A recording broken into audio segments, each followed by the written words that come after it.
নমস্কার, দেখছেন talk to Bangla. আমি অভিষেক রয়েছে আপনাদের সাথে। এই মুহূর্তে যে খবর নিয়ে উপস্থিত হয়েছে, রাহুল গান্ধী এই মুহূর্তে কিন্তু জেন জি কিংবা সাধারণ দেশের মানুষের কাছে অত্যন্ত একটা হিট অধ্যায়।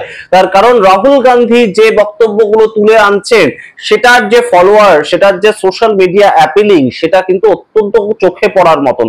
আমরা এতদিন কিন্তু এই নিয়ে ভিডিও তৈরি করিনি, কিন্তু এই মুহূর্তে রাহুল গান্ধীর যে পারফরমেন্স, সেখানে প্রত্যেকটা সোশ্যাল মিডিয়া অ্যাপে, সেটা ফেসবুক হতে পারে, ইনস্টাগ্রাম হতে পারে, সেটা এক্স হ্যান্ডেল হতে পারে, প্রত্যেকটা জায়গাতে রাহুল গান্ধীর ফলোয়ারের সংখ্যা কিন্তু একদম লাফিয়ে লাফিয়ে বাড়ছে।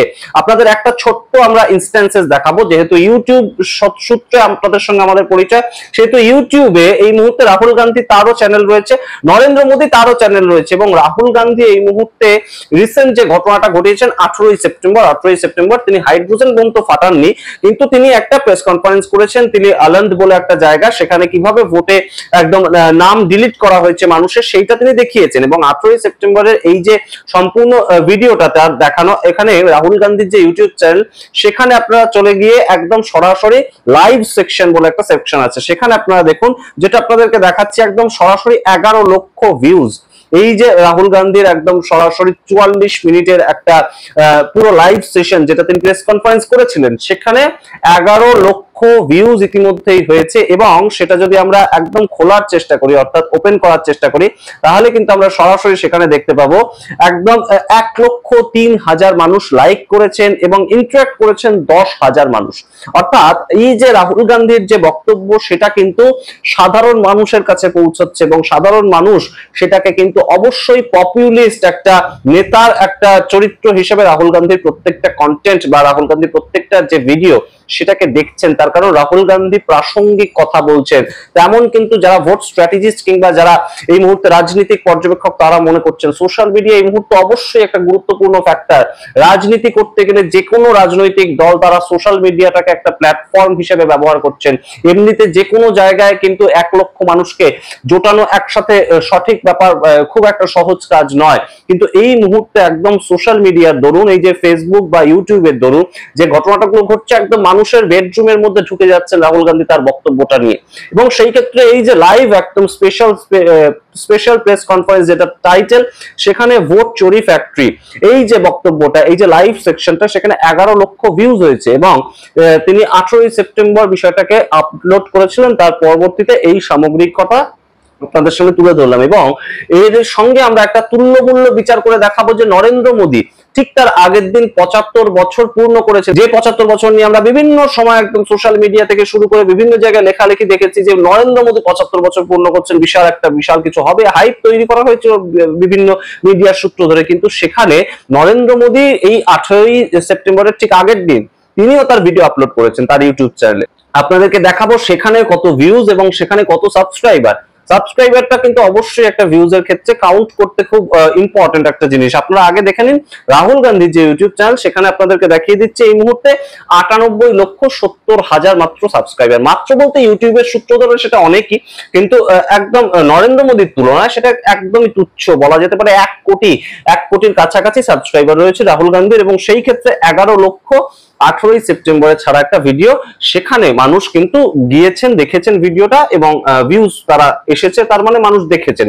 এবারে আপনাদের সরাসরি আমরা নিয়ে চলে যাচ্ছি, একদম লাইভ দেখাচ্ছি, এখানে একদম নিয়ে চলে যাচ্ছি নরেন্দ্র মোদী। আমরা নরেন্দ্র মোদী টাইপ করছি এবং নরেন্দ্র মোদীর ইউটিউব চ্যানেল প্রথমেই আপনাদেরকে দেখিয়ে দিচ্ছি, একদম 2,90,00,000 সাবস্ক্রাইবার, একদম নরেন্দ্র মোদীর 2,90,00,000 সাবস্ক্রাইবার। এবার আপনারা চলে যান সরাসরি নরেন্দ্র মোদীর যে ইউটিউব চ্যানেল, সেখানে লাইভ সেকশনে একদম 17ই সেপ্টেম্বর আপনারা দেখতে পাবেন। সেদিন নরেন্দ্র মোদীর জন্মদিন ছিল। একদম সাধারণ মানুষের অন্যতম একটা জনপ্রিয় নেতা তিনি, একদম সারা পৃথিবীর মধ্যে তিনি বিশ্বগুরু হিসেবে বিভিন্ন সময় পরিচিত হন। তার যে একদম লাইভ স্ট্রিমিং, সেখানে আমরা যদি চলে যাই, PM Modi lays foundation stone inaugurates development works in Dhar, এই যে জিনিসটা, সেটার ডেট আপনাদের যদি দেখিয়ে দিই 17ই সেপ্টেম্বর 2025, এবং তার জন্মদিনের দিন 2,20,000 ভিউজ। অর্থাৎ 17ই সেপ্টেম্বর 2,20,000 মানুষ তার ভিডিও এখনো পর্যন্ত দেখেছেন, এবং তাতে লাইক করেছেন কতজন?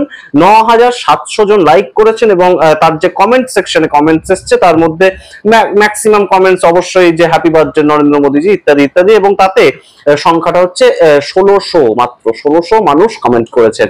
সেই তারপরের দিনই কিন্তু আমরা দেখতে পেয়েছি হাইড্রোজেন বম রাহুল গান্ধী ফাটালেন না, কিন্তু সেখানেও কিন্তু সাধারণ মানুষ গিয়ে দেখলো 11 লক্ষ। আচ্ছা, এবার আপনারা চলে আসুন যে একদম সরাসরি ভিডিও আপলোডের যে একদম ফরম্যাটটা, সেখানে আপনারা যদি দেখেন নরেন্দ্র মোদী 2,90,00,000 সাবস্ক্রাইবার, প্রায় 3 কোটি সাবস্ক্রাইবার নিয়ে কি করছেন তিনি, একদম সরাসরি এখানে দেখা যাচ্ছে যে পর যদি আমরা দেখতে থাকি ভিডিওগুলো, ভিডিওতে দেখতে পাবো 1900 views, 3200 views, 66,000 views, 25,000 views, 19,000 views, 5,600 views, 5,800 views. সুতরাং নরেন্দ্র মোদীর ইউটিউব চ্যানেলে ভিডিও আপলোড হচ্ছে, সেখানে 5,000, 6,000 এরকম ভিউজ, 12,000 ভিউজ, 3,500 ভিউজ, 8,100 ভিউজ, 2 লক্ষ ভিউজ। একটা বিভিন্ন ভাবে কিন্তু যদি আমরা একটা ফরম্যাট তৈরি করি, বিভিন্ন যে খুব কম সংখ্যক ভিউজ আসছে। এবার যদি আবার আমরা চলে যাই রাহুল গান্ধীর ইউটিউব চ্যানেলে, একদম রাহুল গান্ধীর ইউটিউব চ্যানেলে ভিডিও সেকশনে এবার আমরা গিয়ে খোঁজ করবো যে রাহুল গান্ধীর ভিডিও যখন আপলোড করছেন তিনি, তখন তার ভিউজ কিরকম আসছে। আমরা সরাসরি দেখতে পাবো কিন্তু প্রথম যে ভিডিওটা একদম, সেখানে 1,80,000 ভিউজ ভিডিও সেকশনে, তার পরবর্তীতে 3,60,000 ভিউজ, তার পরবর্তীতে 1,90,000 ভিউজ, তার পরবর্তীতে 6,20,000 views, 2,20,000 views, 2,60,000 views, 2,40,000 views, 9,40,000 views, 6,50,000 views, 11 লক্ষ ভিউজ। সুতরাং প্রত্যেকটা জিনিসই কিন্তু একদম সোজাসুজি চোখে আঙ্গুল দিয়ে দেখিয়ে দিচ্ছে যে রাহুল গান্ধী সাবস্ক্রাইবার বেস তার অনেক কম, অর্থাৎ সাবস্ক্রাইবার বেস তৈরি হতে তো সময় লাগে। রাহুল গান্ধী এতদিন ধরে ইউটিউব চ্যানেল খুলেছেন, তার সাবস্ক্রাইবার বেস তৈরি হয়নি। সেই ক্ষেত্রে 1 কোটি সাবস্ক্রাইবারও এখনো পূরণ করতে পারেনি রাহুল গান্ধী। 98 লক্ষ সামথিং তার সাবস্ক্রাইবার, কিন্তু তার যে ভিউজ হচ্ছে সাধারণ মানুষের মধ্যে যে গ্রহণযোগ্যতা, এবং যে কোনো চ্যানেলের কিন্তু অবশ্যই গ্রহণযোগ্যতাটা বোঝা যায় তার যে চ্যানেলের কন্টেন্ট, তার ভিউজ কতগুলো হচ্ছে সেটার ভিত্তিতে। অবশ্যই প্রাথমিকভাবে কোনো চ্যানেলেরই হয় না, কিন্তু রাহুল গান্ধী বা নরেন্দ্র মোদী তারা তো জননেতা, তাদের তো একটা এমনি সাধারণ মানুষের মধ্যে গ্রহণযোগ্যতা আছে।